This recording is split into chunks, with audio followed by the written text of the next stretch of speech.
ها سحر موز إن قرآن الفجر كان مشهودا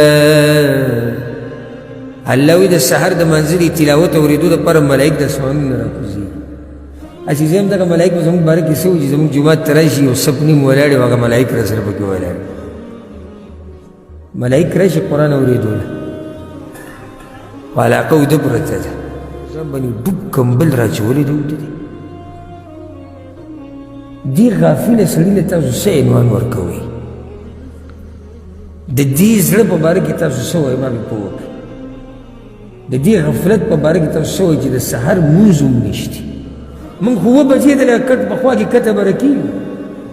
موږ خپله ذمهواري پوره کوو